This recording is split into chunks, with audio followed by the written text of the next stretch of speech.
before filming this next video, but after trying this Transient Shaper that Seed to Stage made, I'm floored.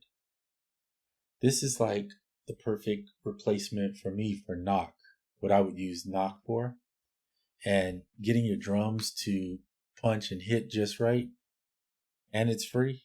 Obviously, if you got to have Ableton Live Suite to be able to run this, but the fact that he's giving it away and not charging anything for it is incredible.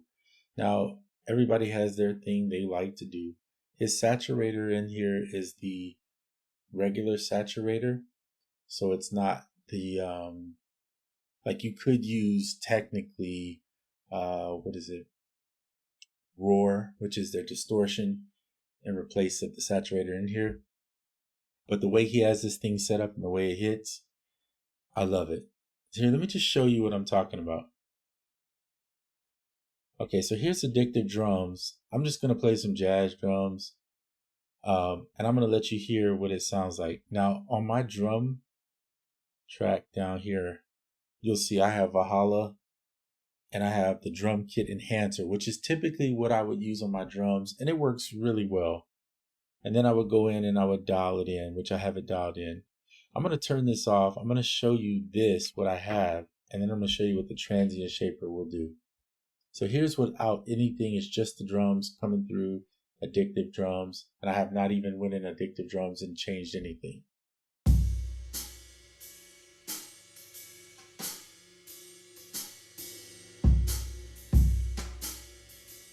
So it sounds pretty good.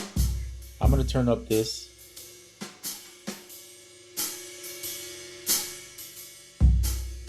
So that's just a little bit of reverb, a little ambient reverb, air, and then the drum kit enhancer. Now in the previous video, I showed you that I replaced the Valhalla with just using the air in here. So in other words, I went into, I'm going to show you real quick.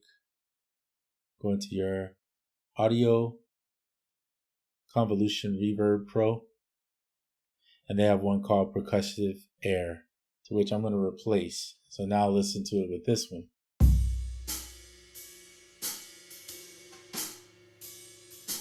If I need more gain or more wet, I could adjust it here. It's pretty simple to do. So I'm just going to turn the gain up to 0. So it can act and do kind of what the Valhalla is doing, right? It's just it's a reverb. Okay, sounds pretty good. Now I'm going to turn this down, and we're going to take a look at the drum shaper, which is what we came in here, the Transient Shaper. I'm going to turn it on. Now these are just some settings I clicked randomly. So take a listen to this one. Without it. Now with it. Now I'm just going to hit the random and see what it does.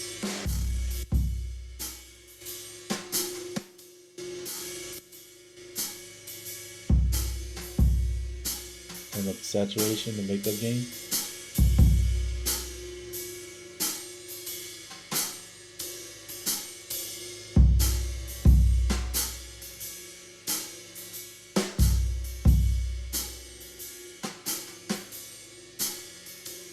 So just this little bit alone, even without, now I'm going to add in the reverb over here. So I'm going to turn up this slightly with the enhancer here. And I think just those two together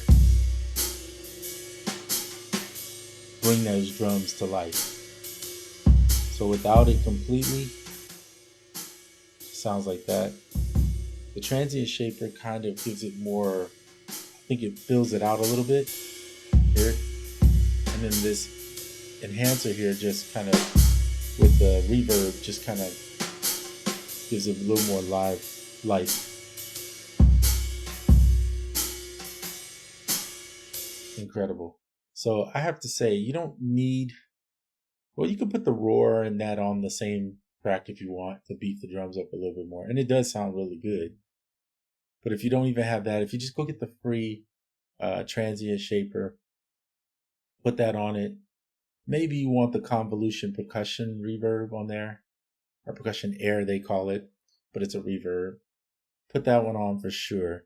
And then if you throw the drum kit on there, put it before the reverb, and then put all that on this track here, and I think you got the perfect enhancement to the addictive drums. Now, if I'm using this without the addictive drums, it will still work. So you can put all this on your drum reverb here, which is probably where I'm headed. Put it over here. And now I'll find a setting that just works each time I use it. And then I'll change. I don't touch the drum kit enhancer. I just dropped it on as a preset. Same thing with the percussion air. Only thing I'm changing is the gain that is on. But the shaper I would change depending on the types of drums I'm using and how much saturation, makeup gain, all that stuff that I want to hear into the sound.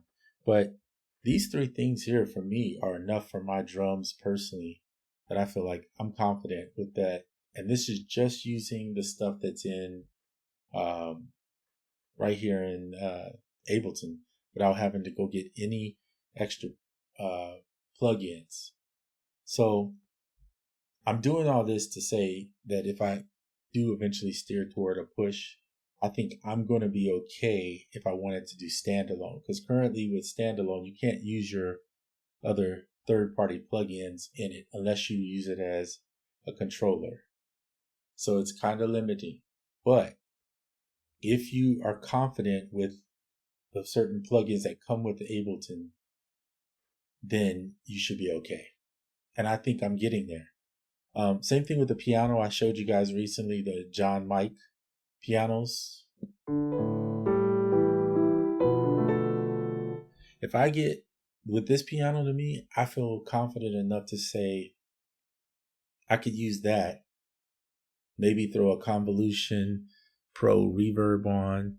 They have another Convolution reverb, but this is supposedly the Pro one. So you could find one in here or build your own that you feel reflects the sound that you want. Let's just try this one.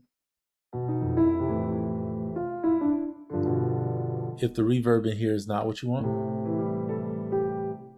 you have all these other reverbs that you can get you a nice sound, which is fine. So you're not limited really.